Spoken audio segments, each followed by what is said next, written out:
Okay, let's go. Let's get the show on the road.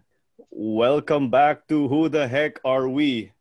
So again, Sir J De La Cruz and I this time around.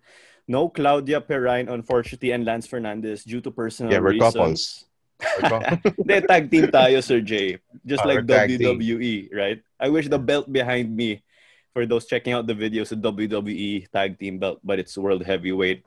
So anyway, our distinguished guest, who the heck is Simen Lyngbø? What's up, Simon? How are you doing? Thanks Woo! for coming on. Woo! I'm fine. Thank you for having me.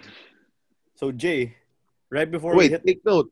yes, That's a pretty cool background right there. If you have their side and you have fruits right there, and the house that you're in right now looks so foreign.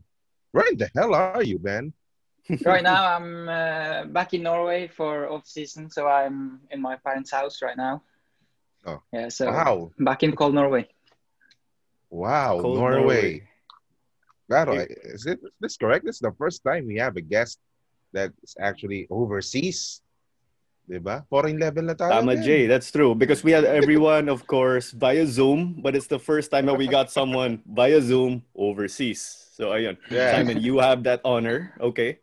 It's an honor to be the first guest overseas. Yeah. So we have Matt of Stallion, and who's also my colleague in my day job, and he had the honor of being the first guy to curse on the show. You're the first to be in the show overseas. So, and again, who the heck is Simon Lingbo? Let's find Yes, out. but yeah.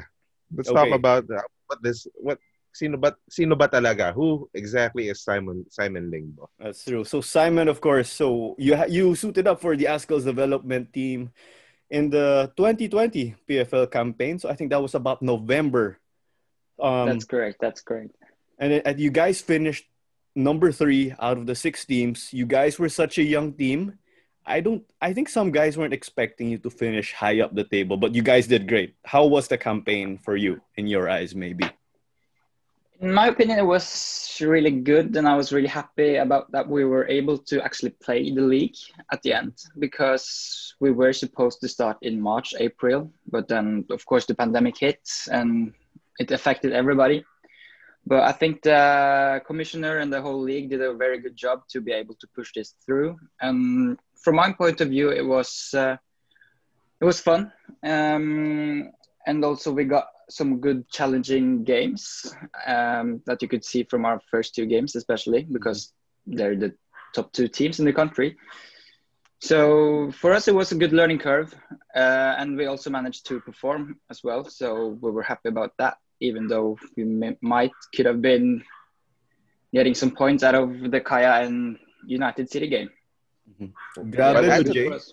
Now that oh well just branching add out of to that, Simon, oh you faced the top 2 teams in the country, and I think that was your first taste of football in the Philippines because I know you trained with the Azkals over at Thailand, but this was like an official game or official games.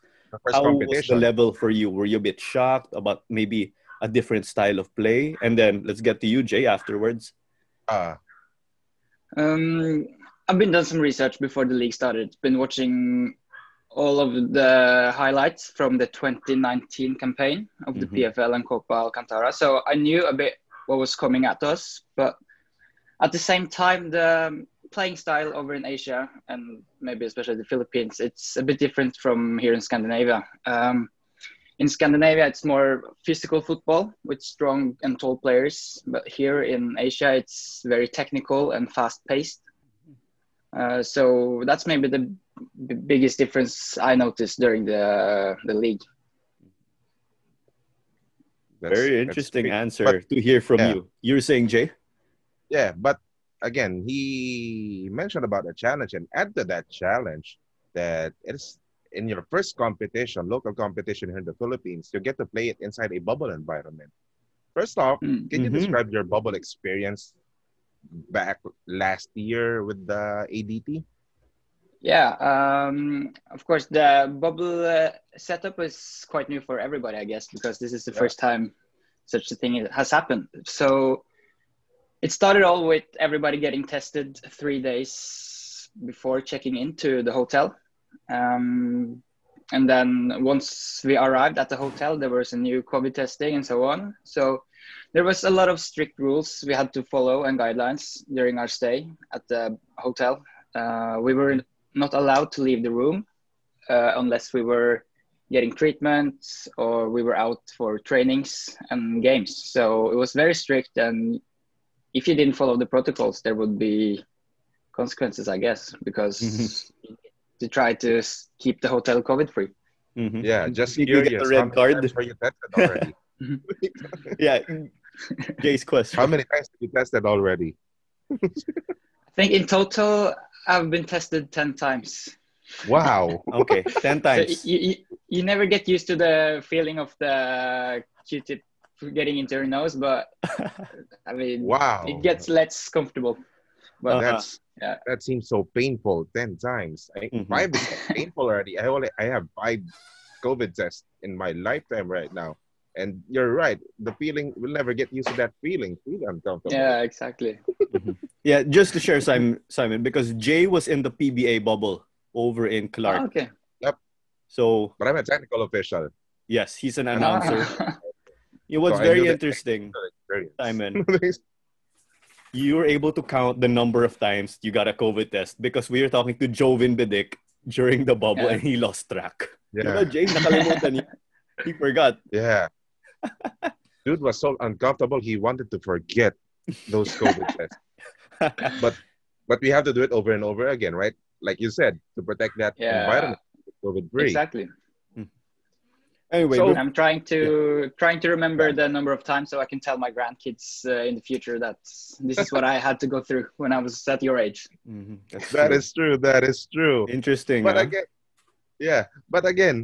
the good thing is you didn't let the pressure of that being in that bubble get in your game. Really, I mean, for sure it's tough, right? I mean, you only had like, even though it's for 2 weeks or 3 weeks inside the bubble, but still, it's a different feeling if you are in the game. Then after the match, you got to go home, get some rest, get to recharge. But here in this environment, you get to the game, you get to the match, then you come back in a hotel. You're away from your, comfort zone. So then you get your nose poked. Diba, Jay? Yeah. Exactly. Yes, that's one more thing. Exactly. So Yeah, how's the feeling like?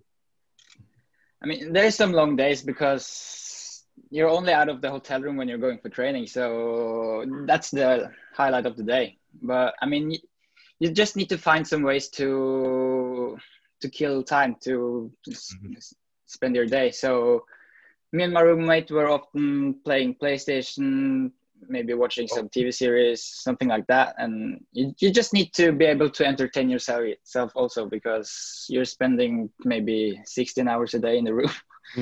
Yeah. So one last bubble question. What was your pastime back then? What was What was your pastime? my pastime? Pastime, Jay? Yeah, your pastime during the bubble. What do you usually do there? What kept you Play with busy? your teammates right there. What keeps you busy? I played a lot of Call of Duty. Okay. So yeah, doing that one, watching Netflix, and of course doing recovery work with my air relax boots, stretching, going to the physiotherapist and stuff like that as well. Yeah. Yeah, Before we pretty jump productive. over, who was your roommate? Yeah. That's Marvin one thing. Angeles. Marvin, yes. That's great, you being paired up with a veteran like him, because he suited up for the Archers right before he jumped over to ADT. Because we got guys like Enrique Ortiz of Maharlika. He and Chris Lawless, they also brought a PlayStation.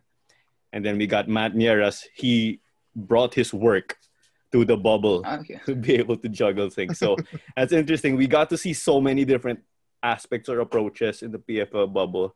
But let's try to find out maybe about your roots. So how did you find out maybe about the Philippine national team? Because we know that you visited the country a number of times for vacation, I suppose, with your mom and your dad.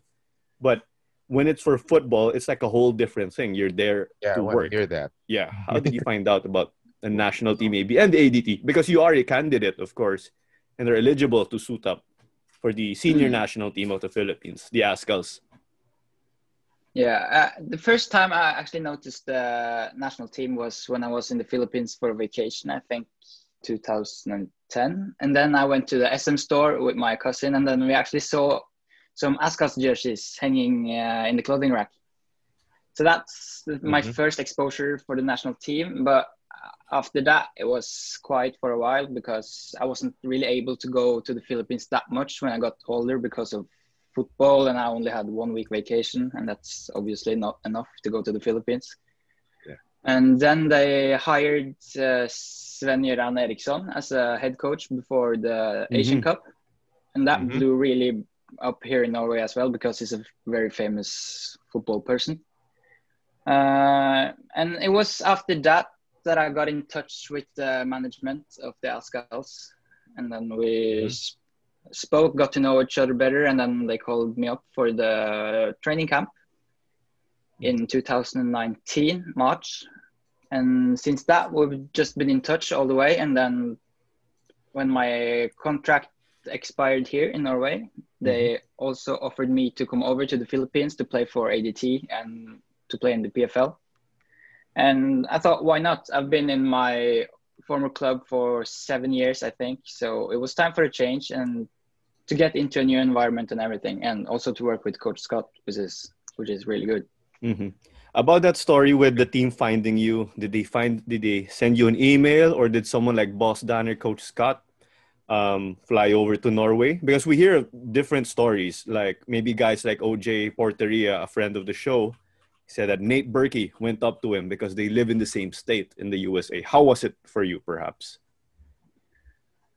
I don't really remember, but one thing I remember is that my transfer market profile and my video was exposed to one of those Filipino football pages at Facebook. And then yes. From that on, we got in touch with the management. Yeah, that's great that we have pages like that. No, Jay, you were saying? Yeah, that's one thing social media and those stuff can do, man. Like it will give you that necessary exposure that you need. But let me get this one clear. You're 21, 20 or 22 years old, right? 22 years old. Yeah, you're 22 years old, but you mentioned you've been in your club for like 7 years already. So you've been playing this beautiful game you've been pro since you were a teenager, like, right? Yeah, I signed my first pro contract when I was 18, and before that one, I also was training with the first team and so on. So I've been inside the professional game, even though my professional contract first came at 18. But yeah, been there for quite a bit. My goodness, that's a long time. A lot of experience. It's actually a rarity to hear here in the Philippines that we have teenagers having their professional contracts before the age of 20. So it's just amazes me to hear such words. That's true. Yeah. I think it's one thing with the system also, with the professional system abroad. That's why we see so many young guys, they get exposed so early, age 18, you're already signing a professional contract. This year, I think the structure is a bit different, but we know people have been critical. But I think Simen just shows, of course, that how you're able to get the most out of a system like that, no? But yeah, that's true. We carry on with your pro career. I think the club that you played for before the ADT, is that pronounced as Barum? Did I get that right? Yeah, that's correct. That's correct. Yeah, I read it really differently. There are foreign letters that we are not familiar with. That's how you pronounce it. Barum. Barum. Yeah, Barum. That's right. Yeah. Jay, we got to know that as venue announcers eventually. Pronunciation. Yeah, that's the toughest task. I hate that part. You got to do it. Somebody's got to do it. I enjoy it, honestly. Yeah, perhaps you could tell us that jump when you started to play pro, because I know that you're still quite young, but you already made 35 appearances in top flight in Norway with your former club. Yeah, it started. I was starting to play for that club when I was 15 years old. That's when I signed for Barum with their youth system. And then when I turned 16, 17, I was starting to play with the reserves team, the under 23. And big gap. From that one, Yeah, I Nice. was playing with the under 19s and under 23, and then time passed by, and I was starting to train with the first team as well. I think I had my first team training when I was 17. Yeah, and then I was moved up to the first team at 18. Yeah, and signed my first professional contract, and then played there before I went over to the Philippines. Mhm. How is it being within that club maybe, and then you keep transitioning? Oh, I'm going to maybe the U17, and then now, oh, it's time to jump to U23. And then next thing you know, you're in the senior team. Was it like being in a foreign land for you every time? Like things are just so new with the atmosphere? From under 15s to under 19s and under 23s, that's maybe a bit foreign land, you can say, because there's a lot of new players that you don't know that well because you haven't played with them that much. But when you're in with the under 23s, you're often with the same people that's in the first team, because in Norway, usually the ones that's playing under 23s are the players who didn't start the last first team game, and some of the under 19 players. So it's a mix. So it's a when you're with, yeah, I think it's a testament on the kind of work that you put, because the transition happens so quickly. It must be a sign that you are kicking ass back in that team. That's why you get to another advanced age group. That's why you made it quickly to the seniors team, because I think you're just really, really way ahead of your peers. I mean, I want to know what kind of work that you put in during your stint in Norway that made that transition really, really fast for you. And you've mentioned you already made you started your pro career at the age of 18. Yeah, I mean, there's been a lot of many hours on my own on the pitch and also in the gym. When I was 15, I got into this school named Norwegian High School of Elite Sports. It's like a school where you need to apply to get in, and then you have to go for tryouts and stuff like that. And there we usually are training in the morning with professional coaches in school time. And then we have classes during the day. And after that one, we're going with our club team to have trainings in the afternoon.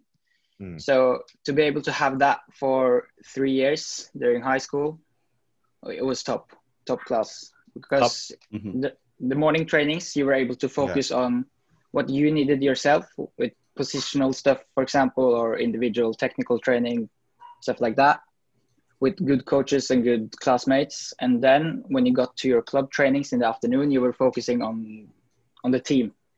So to be able to have 2 football sessions a day, put up in a way that you can perform at your best, I think that was a big key factor for me. So elite training, Yes, I'm actually blown away, Claro, by Simon's story, because again, we don't have that in the Philippines right here. But if we have that, I mean, we can also have elite athletes that we can develop even at that early age. But man, I'm just really blown away by the program that you went through during your growing up years. Go ahead, Claro. I'm just really surprised, man. You can see I'm so speechless now. That's something we want to see in the Philippines, though, all those sports schools. I think we see some that are potentially coming up in the future, but let's see how things turn out. But given that you had... Yes, go ahead, Jay. I want to sign... Let's see, I be a hypothetical president of the country, and I'm going to sign Simen to be the education secretary and just implement that kind of educational system. It's a program director. Have that morning training in your high school on the sport that you want to play. You can just imagine. You'll also be having professional players at the age of 17 or 18. That's true. Yeah, that's something we see again in Europe regularly, given their structure. Yeah. Anyway, good, Claro. Yeah. Speaking of like this top football, any big names or guys you got to encounter? It's like, do you have Haaland there or someone you got to mix up with? Yeah, you always hear about the Holland stories and stuff. But actually, in my school, I just spoke about, I was classmate with this player named Sander Berge. He recently signed for Sheffield United in the Premier League last year for a record fee, I think £20 million. I'm not sure. But we were classmates for like 6 months. So it was really cool to see him taking the next steps and to be able to play in the Premier League. He also scored against Tottenham as well. Yep. So he's one guy, and I also played against some really good players. You have Christopher Ayer, centre back for Celtic in Scotland. And a fun story, actually. I think 2 days before we played United City in the PFL, Barcelona played a Champions League game against the Hungarian side Fenervaros. And the striker of Fenervaros, I played against him in 2018. He was the right winger, I was the left back. And we had a lot of one-on-ones against each other. And then he couldn't get past me during the first half before he switched the side. So that was a good thing to know. And he got Piqué sent off during that game because he was dribbling him as the last man, and then he was tackled. Sorry, what You position? really bothered him that match. What's the position of the guy who got PK sent off again? Sorry. He was a striker against Barcelona. Barcelona. Well, you think you were able to stop him on your side? How was your experience playing against him? Yeah. It was a really tough challenge because that was my first game in the starting 11 that season. Going up, he then played for a top club here in Norway, and we met them in the FA Cup. So going against him was a really good experience, good learning, and also really satisfied that he didn't dribble past me during the first 45. So that's something I always... Yeah, that's great. You were 19 that time, and you were able to stop that striker. My goodness. So, but it's really, really cool to see that those players you're playing against have been taking those kind of steps to now playing on the biggest stage of football. It gives you a bit of a good feeling. Yeah, it shows maybe you get to gauge yourself too, because you see that, oh, I play against this guy who also gets to hold his own against another guy, like even Gerard Piqué. So you get to gauge yourself and see, oh, I think I can actually do this. Did that enter your head that, oh? Yes, and must be a confidence booster. Yes, exactly. Yeah, exactly. And it was good timing to get that one just before the season was starting, you know, because we haven't really been playing football for over half of a year because of the lockdown. And then you get that one served on a plate too, then it was perfect.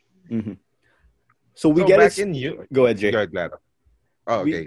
We so checked on back that. in Europe, you were relishing your role as a defender, stopping these guys, right? Okay. So yeah, go ahead, Simon. What did you say? What did you say? No, you got comfortable in your position as a defender, but back when I saw a glimpse of you in the PFL, you're actually you have a different role in that team. Am I correct? Yeah, I started the first game against United City as a center midfielder. And that was also the plan to play. But then because of some injuries that occurred, we needed to change a bit. And then I was put back in my former position that was fullback that I'm really comfortable in. Defender. So, yeah, exactly. So that was all right. Yeah. How foreign was it maybe playing center mid in that one game? Because again, you did say you are a right back after all. How different was the feel? It was quite all right because I played it before. I played it until I was like 14, 15. So I knew I had a base of the position. And also Coach Scott was really good to explain my role. And we've been working a lot on me playing in that position as well. So I felt I was well prepared to play that position. But again, we played against a really good side in EUCFC. And they had, I think, 80% possession that game. So the playing style of us was more like pressing and stuff like that. We didn't really have the ball as much as we wanted, but yeah. That was a busy game for you guys, I could say. Yeah, there's a lot of story in that UCFC game. Actually, The- on video, on pictures. Everything, But, Jay. but as well, Yeah, I got an impression that people thought that it was going to be a much more even game. Mhm. But in my opinion, it doesn't really make sense because we're like a younger team, more inexperienced, and they are like the top guy in the AFC Cup. So it would be like comparing Barcelona with a mid-table European League club on paper. But I mean, I think we gave them a really good fight, even though they had a lot of possession. Mhm. But maybe the expectations for us from the outside was a bit high. I don't know. But I felt that we were able to cope with them for a while. yeah, I could say so too. Yeah, but they're the top they're the one of the top pro teams here in the Philippines, and again, Not just Philippines, Jay. yes, in Yeah. the Philippines and in Asia, actually. Southeast Asia, Yeah. yep. So it's something that you'd expect from them. They don't see you as they're young guys who just they can just go soft with it. I mean, you're actually the next generation of national players here in the Philippines. So they really have that beat down mentality in their heads right there. And it's also good, as Schrock mentioned in some interview, that they didn't take it easy on us because Yeah. I think they were aware of that we were able to give them a good fight, and they showed it as well because the intensity in the game was really high from the first kick on the ball. So it was really good to know that they respected us as an opponent. Yeah. Going back to that game, I think in terms of expectations, some people were saying, oh, it's going to be close on paper because these are the best youngsters in the Philippines. And then others were saying, oh, no, UCFC has too much experience. So I think it was a mixed bag heading into that one. But I think you put up a good fight despite not having enough possession. You guys also had some chances on goal, battling Anthony. You guys got to give some trouble, I think, to Anthony Pintos. And I think a guy who was part of the ADT but was on loan with them at that time. But one interesting thing is a lot of us in the outside felt, okay, we know that the ADT could really improve, but they still did quite well against UCFC, a very experienced team. But you go Coach Scott saying, oh, I'm not happy with this game at all. But we see the national team do well or ADT do well, and Coach Scott goes, oh, we're lacking here and we're lacking there. How does he influence things in your team maybe? Because, for example, for context, the Azkals drew China 0-0, and we haven't done that, or we haven't made them drop points in so long. And here, Coach Scott, standard. he's not happy. He said we should have won the game. How's that with Coach Scott? Maybe. Yeah, but he's absolutely right because we felt that we could get something from the game, especially if you look at the chances we are creating towards the end of the game, especially. And I think we started off with a bit of high shoulders. So if we got the UCFC, maybe as a game number 2 or 3 during the league, we might have gotten a result from them. So there's definitely things that we could improve on. Even though we did an okay fight with UCFC, I still think that we could have done better, as Coach Scott said. So he's absolutely right in that way. And there's always things to improve on when we're playing. And we could also see that during the campaign because our results were getting better and better. And also the way we were playing as well, because he was teaching us a lot of stuff and we really took it into us and tried to show it on the pitch as well. Mm-hmm. And I think first 2 games, you guys conceded 1 goal each. That totals to 2. And you guys didn't concede anymore in the rest of the tournament. And I think something we can give credit to you and your fellow members of the back line was you guys had the best defense in the league. You're there as the right back, and you had your teammates, of course. You were a guiding force. Could you tell us about your role maybe as a wing back, as a full back, maybe for those who aren't familiar with football? So the like in the old days, the defense were only supposed to defend, right? But now the football is evolving, and it's in modern football. It's really usual that the fullbacks on the side are going up and down the line to support the attacks, but also defending as well. So as a fullback, you want to support your winger during the attacks, maybe get in some crosses, overlaps, and stuff like that. But at the same time, you need to be aware of your duties in the defense, because if you run up in the pitch towards the attack, but you're not tracking back again to the defense, then you will struggle, because you will leave a big space open and you will expose your teammates. So it's a really dynamic position where you have to run a lot of times up and down the pitch to be able to support in offense and also in defense. Yeah. Nakapagod But yan, right Joe. now but right now in today's kind of game, you defenders are already reaching beyond that midfield. Yeah.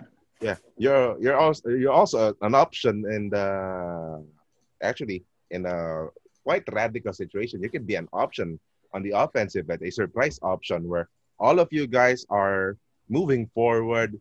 The defense are unaware of it, and it's a risky move that the ball can be passed to you, and then you just launch a shot with goal. Pretty long shot, but it's something that defenses will be caught unaware. So I assume that you have that some kind of play or some kind of tactic that you defenders have that option to try to score. Am I correct? Yeah, you are. It really depends on the team's playing style, I guess. But a lot of teams likes to go offensively with their fullbacks, as we often did as well. And then you also got some teams that just like to sit back and hold and let the wingers do the job. But I mean, if you're able to outnumber the opponent in the offense with the fullbacks coming up high in the pitch, then you might increase your chances of scoring a goal, because you get more people inside the box, you get more people to attack. And just hope that you don't blow that play up, because otherwise you're going to be all running back to your defensive line because someone got away. And you're going to leave your goalkeeper in that island. Exactly. It's really heavy when you're a fullback, you're going on a run forward, and then suddenly the team loses the ball, and then you got 80 meters to sprint back to your own goal to defend again. That's a heavy one. Jay, let's sprint 80 meters. Once pagod na tayo, no? Oh, no, we're tired after 180 meters. I don't want to do it. You can do it. Exercise is mighty, of course. Yes. Speaking of that, Simen, you gave us a figure. How many kilometers maybe do you run in a match? Let's say you play the full 90. Yeah, I actually used you see the bra looking thing that some players are wearing? The top players wear them, yeah. I didn't use it during the PFL, but I used it the last season before that. And I think one game I ran, I think it was 12 or 13 kilometers in 90 minutes. And then you have maybe 50 sprints, something like that. So, yeah.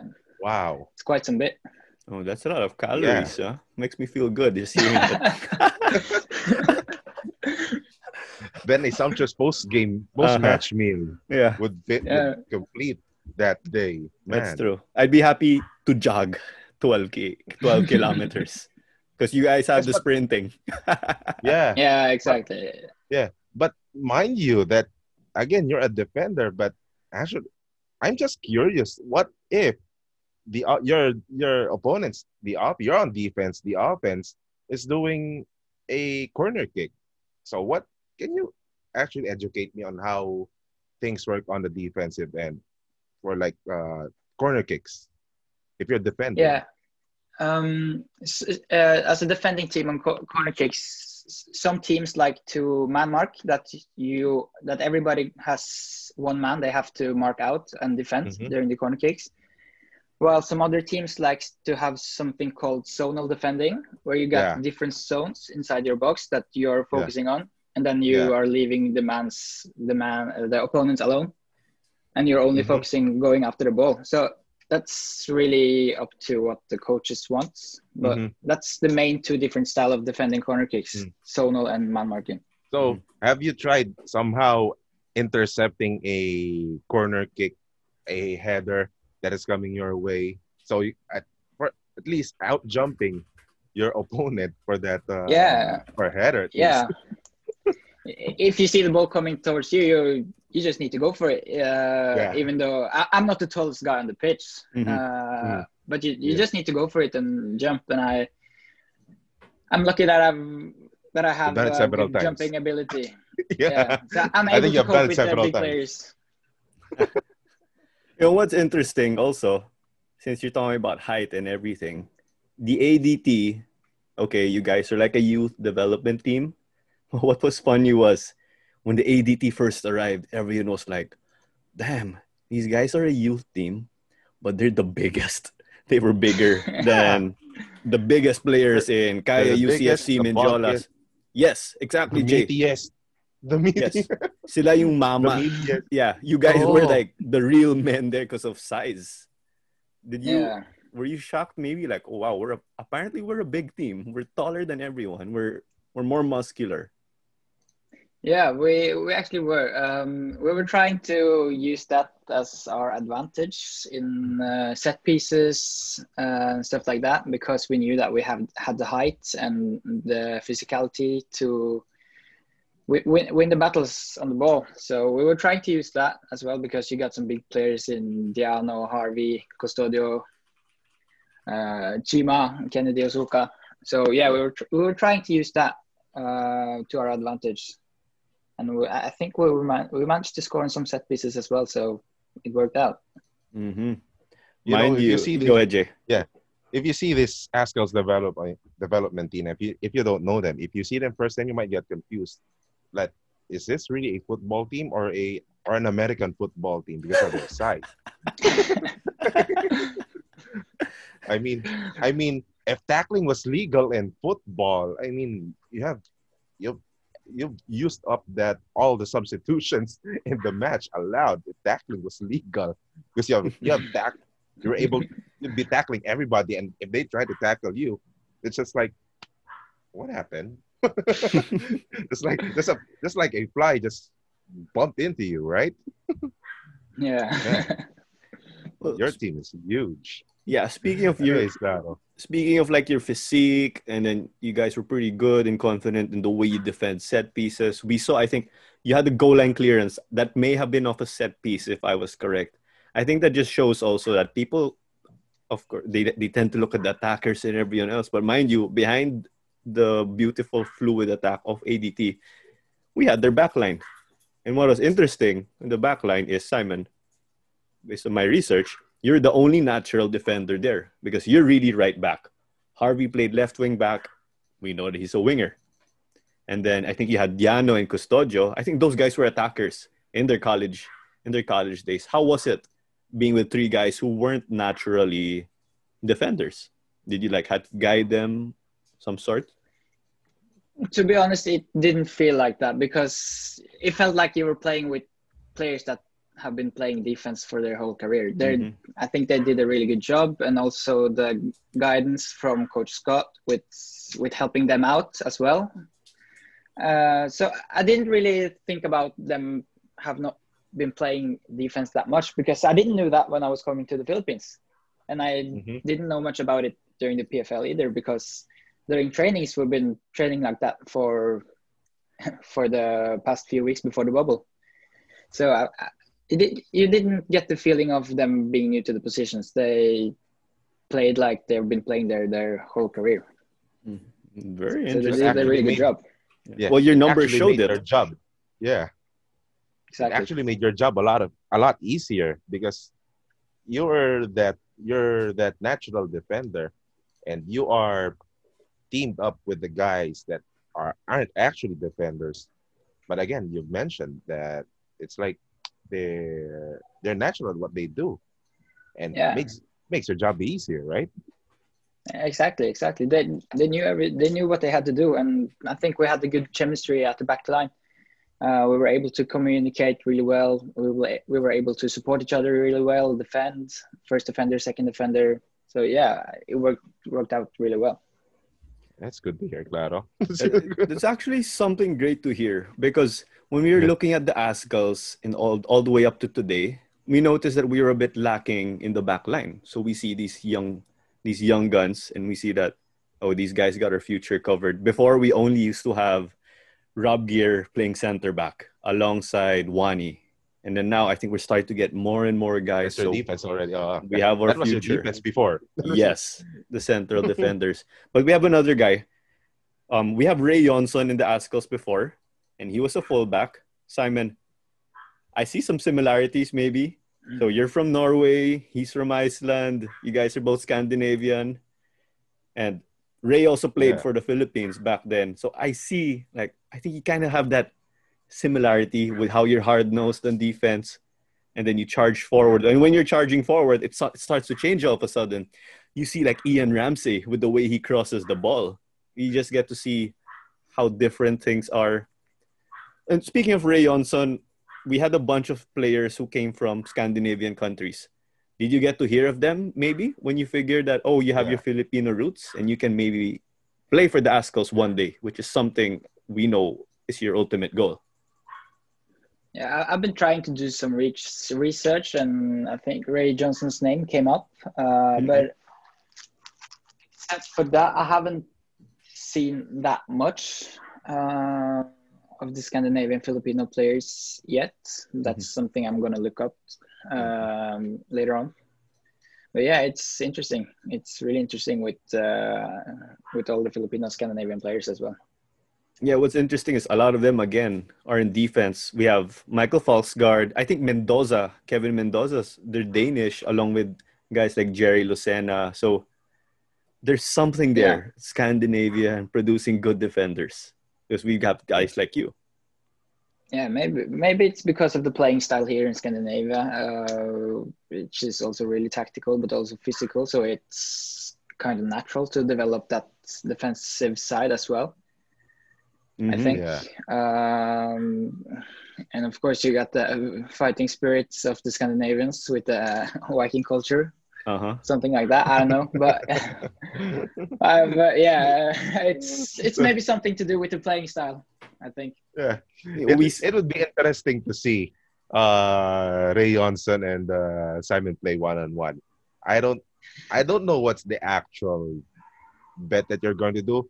It's like, what kind of pride would be at stake that I was able to prevent you from scoring, or Oh, looks like we lost Jay, but he's thinking maybe, what do you think if you get to go up against someone like Ray Johnson? And I want to add Dennis Kagara to the mix because I just realized Dennis Kagara's a fullback. And the guy is so strong, it looks like he's committing a foul every time, but he's actually within the limits. He's doing legal shoulder-to-shoulder contacts. Could you imagine yourself maybe pitting yourself against these guys? Yeah, why not? It's always a good challenge to go up against good players. So yeah, it would be fun, I think. Oh, we'd like to see that. Young Azkals against the OGs coming back. That would be great. Yes, that would be great. Yes, I'd pay money, big money. I've mentioned earlier that if you play one-on-one, just one last question about football. If you play one-on-one, for example, like Ray Johnson, what would be more fulfilling for you?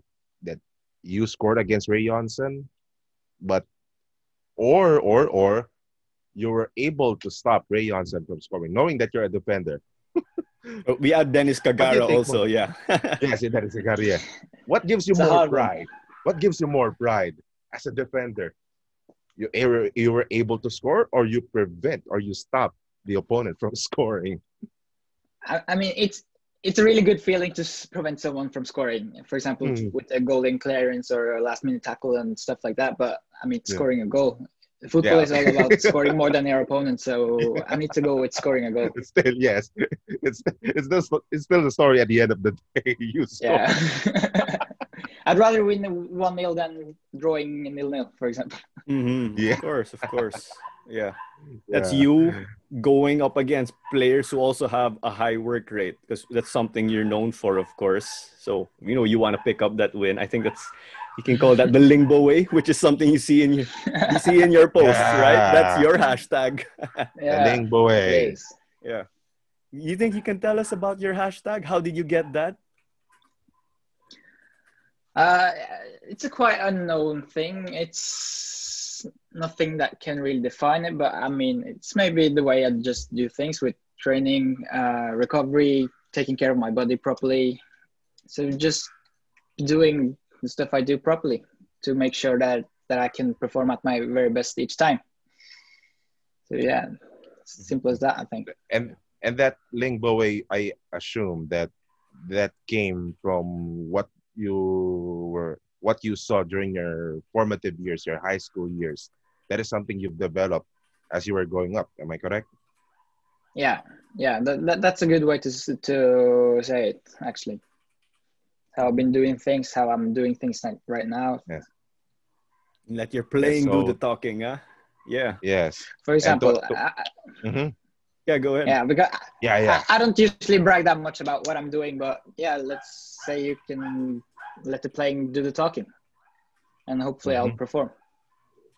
And indeed, ADT did perform, finishing top 3, leapfrogging some guys in the last season. No, but we carry on. Let's get to know Simen Lyngbø. Off the pitch, you can say, or outside of football. We have the young Azkals. You guys, when you were in training camp, I think that was in early 2020. There's a video of you singing. Can you tell us about that? Yeah, that is from my first training camp with the national team in Bangkok 2019. So it's like a tradition in every football team that the new players has to perform. So we were told that after training, you new guys have to sing. So we just had to pick one song, and I just remember this one song I did in Bærum. So I just chose that one since I knew the text. So the song I chose was "Baby One More Time" by Britney Spears. Quite random, but yeah. I was about to ask that who among those Azkals on the training camp is trying to mess with you because of that tradition of singing. I want to mess with you with that question, but I don't know about the team. But I assume that's one that's you call initiation within the team. Yeah. If you're the new guy there. A nice choice of song. Thank you. I can't move. I keep laughing. Who was the kuya who annoyed you the most? Like, hey, you gotta sing this right, okay? Or making sure that you applied the Lingbo way to your performance. Yeah. Who was the mean kuya there? Teammate. Who was the mean older brother in the Azkals? No, there were no mean older brothers because I think it was quite good environment. They were like looking after us new guys and stuff like that. So they were really welcoming, and it was also good to have some Scandinavian friends there as well because the transition was easy. Yeah. So you met with Falkisgard, Mendoza Hansen, Amin Nasari. So yeah, it was good. Yeah, that's right. You have a bunch of guys. You all know. Yeah. Mentioning about that last time, one more about that Azkal thing. They had a good transition, right? I mean, from the veterans were able to accommodate you up until their last match, and you guys were already on training, but your seniors are still there, right? Yeah, your seniors are still there to guide you. Yeah, they were there, and I think there was a lot of new people, players there during that training camp in Bangkok. So it was really to get to know each other and stuff like that, like an introduction to the national team setup. So we didn't play any friendlies, but we did a lot of trainings together. So yeah, it was a good way to get to know the system, the people working with the national team, the players in the national team. So it was a good learning experience for everybody. But before we end your Azkals talk, maybe we know that your ultimate goal is to get called up for the Azkals. In 2021, we have some upcoming tournaments, hopefully the World Cup qualifiers and the AFF Suzuki Cup. What will it take for you maybe to get a crack at your first cap with the Azkals? I mean, I just need to continue to work hard, perform in every training, every game. And be consistent. I think that's a big point in football now. You need to perform consistent at a high level day in and day out for a long period of time. So I think that's the main points for me. Mm-hmm.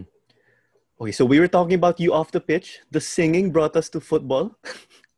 Interestingly, yeah.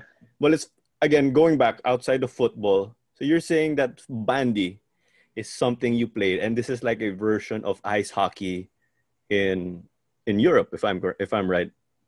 Yeah, it's really popular in Scandinavia as well in Russia, and I know the US are also implementing the sport. So bandy is kind of like ice hockey, but it's on a football-sized pitch with almost the same rules as football, but you're using a stick and you're playing with the ball of the size of a tennis ball. I used to play that combined with ice hockey during my younger days, until I was 15, 16, I think. And I actually was with the national team of Norway when I played bandy. Okay. So I managed to get some caps there. So it was good to combine different kind of sports earlier on.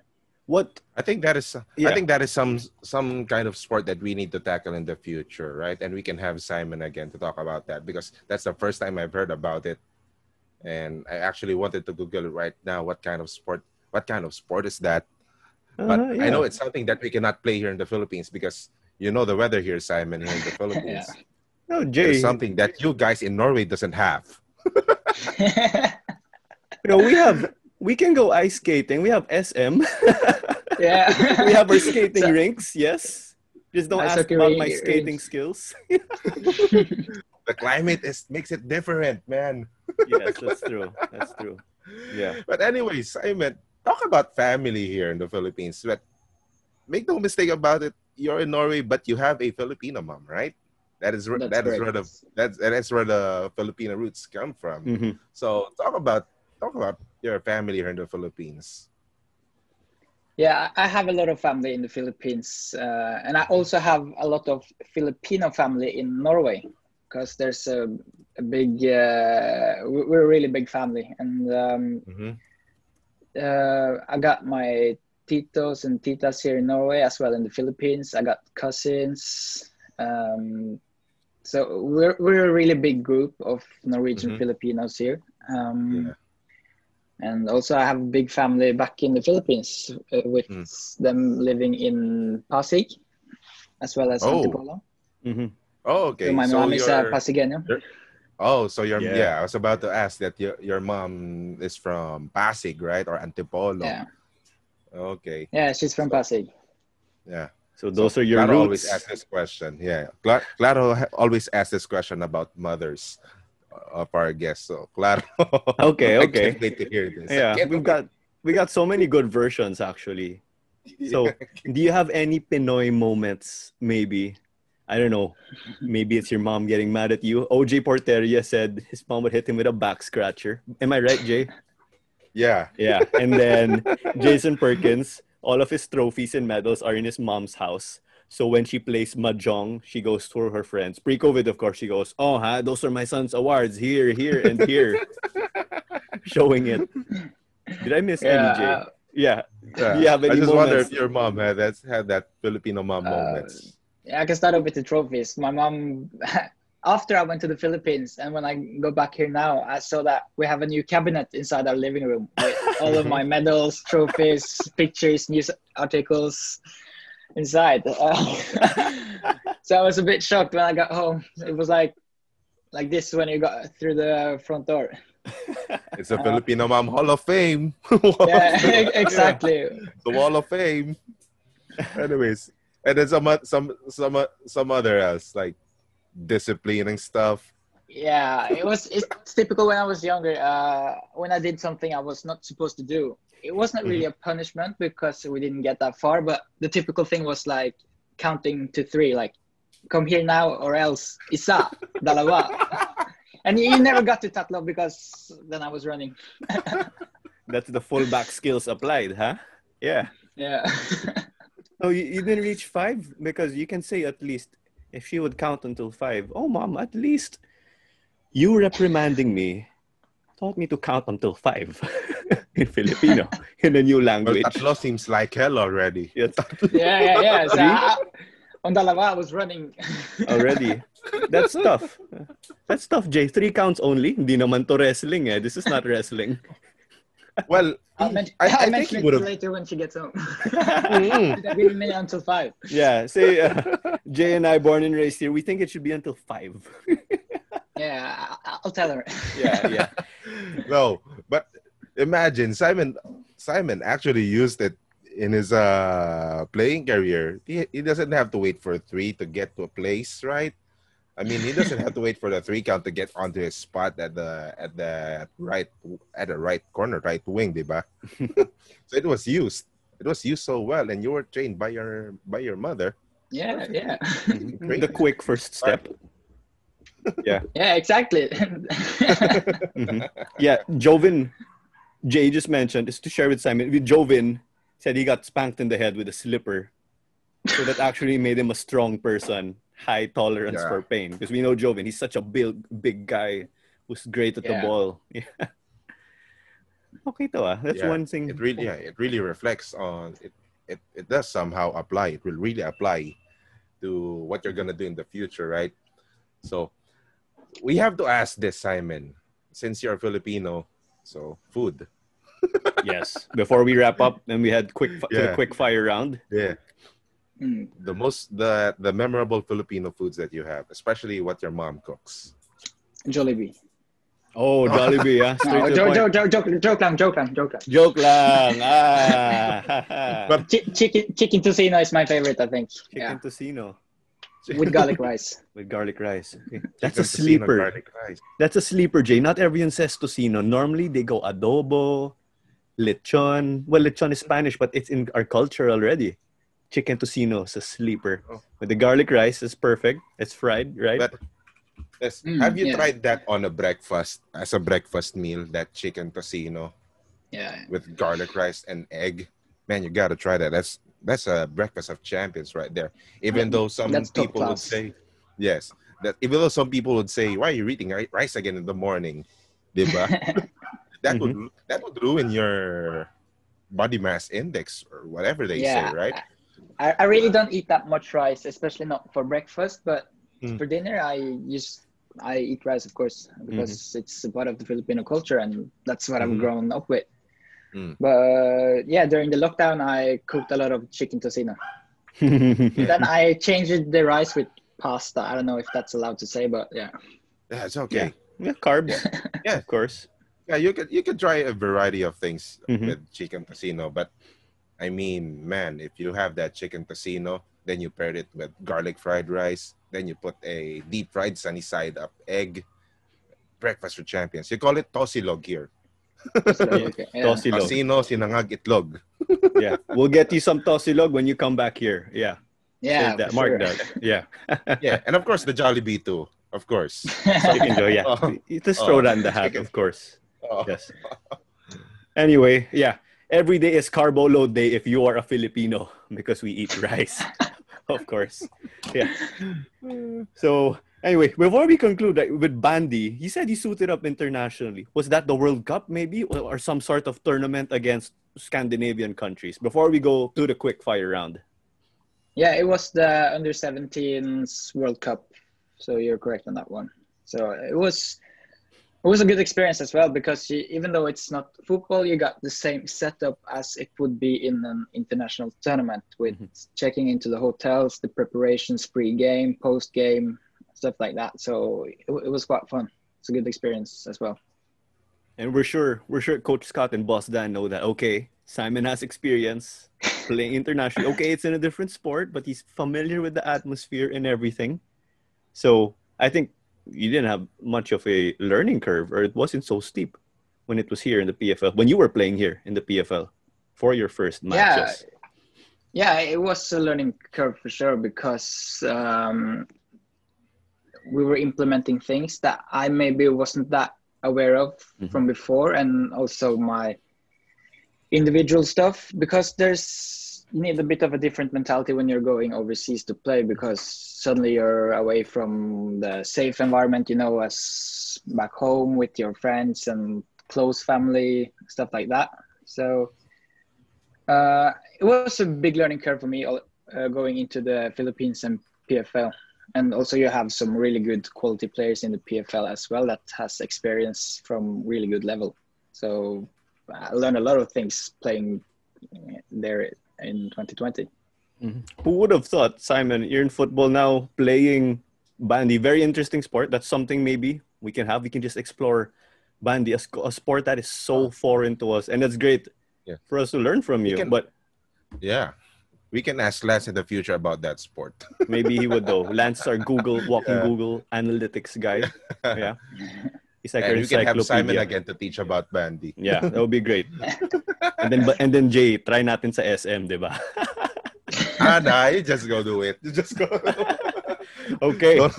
Don't get me involved in your stuff, man. Okay. Anyway, just kidding. Yeah, because I'm doing the sports challenges next time our show goes on video, okay? Anyway, let's go to the quick fire round. I'm like the warm-up. I'm the nice guy. Jay's the hard guy. Jay makes life difficult for our guests. Hey, that's true. Okay, here we go. Anyways, start out slowly. Just quick questions here, Simon. Yeah, I'll do the warm-up. Do quick answers. No need for explanation. Yeah, that's how the quick fire goes. Yeah. So first, before I go to question 2, your favorite restaurant in the Philippines? Salad Stop. Oh, healthy, yeah. Salad Stop made me like salad, actually. Growing up, it was a challenge. In my defense, I only had the Foodora available during my time in the Philippines because of the lockdown. Okay, so you gotta try you gotta try more. In that shop. Don't worry. I'll join you. Okay, so you get to go to Salad Stop, but let's say it's eat all you can. It's a buffet when things are safe. Name 3 players you get to bring, whether it be ADT, from Barum, you name it. I think it must be Kainoa Bailey, Christian Rontini, and former teammate of mine in Barum, Jon Rønning, because he eats a lot. He eats a lot. Yeah. Is he the type Are those of 3 guys something that you won't defeat in an eating contest? Yeah, I won't defeat him in an eating contest because he has a big appetite. But the really fun thing is he's a beast. He's like a look at Holland. He's that kind of beast, even though he eats a lot. Really? Wow. Yeah, it's amazing. So that's why I need to bring him to Salad Stop. Okay. Is he's the type of guy who finishes all your food when you're all done, right? And you're full. Yeah. Okay. And this one again, your football idol, like growing up all time, whether it be someone playing in Europe or you name it. Frank Lampard. Okay. Leads us to our next question. Okay. This is the type of question of Claudia normally. Your house is burning, let's just say, but we hope it doesn't. You can only grab one jersey. It's either your ADT jersey or a signed jersey of Frank Lampard. Pick one. Signed jersey of Frank Lampard. Okay. Because I have a spare ADT jersey back in Manila. Yeah. Wise choice. The kit man got you covered, ADT. Yeah. Okay. So before I'll pass it on to you, Jay, I have my last 2. What is the first thing you do after your post-game huddle? So you talk to Coach Scott and everything, tells you, okay, this is what we did good, this is what we did bad, and you're done. What is the first thing you do after? Except for getting my recovery meal in, I always rewatch the whole game when I get back home. Oh, scouting. Football never stops. Your scouting reports. Yeah. Football never stops. Okay, Jay, Claro. Before I pass it to you, the hardest player to mark in the PFL? Must be Odawara. That's a good choice. It's so hard to get close to him. The moment you run to him, he's going to release the ball already and find the guy. Actually, yeah. Odawara, good choice. Odawara or Shroki. I thought you meant set pieces. So in set pieces, Odawara, but on the pitch, I think Shroki does well with the ball. Shroki. Okay. Yeah. Thanks for the two answers at least. Showing us the analytical side. We know the two. Okay, Jay. Pass the ball to you. Okay, just a couple of questions. First off, when you get back here in the Philippines, what is the first thing that you're going to visit? The beach or the pitch? The beach. Because I wanted to do it during the 2020, but I wasn't able because of the pandemic. Okay. I knew that. I knew he was going to say that. I mean, gotta check Simon's Instagram account. The majority of his posts there about the Philippines relate to the beach, right? Because it's something I'm pretty sure that you can't get enough of here in the Philippines. Anyways, last quick question. I don't know how I would say this, or I don't really know how you would answer this, but can you give me 5 words, 5 non-pronoun words, or something like of a meaning, 5 words that Stefan Schrock barks at you guys in your match in the PFL 2020. 5 words. It can be not a complete sentence. It's okay. Just 5 words. But the non-words are not allowed. Yeah. Pretty much something he'd say to you guys. Yeah. It's hard to answer because it's like in the heat of the moment and you're trying to get under your opponent's skin. So, but when people are shouting at me on the pitch trying to trash talk, I don't really register it.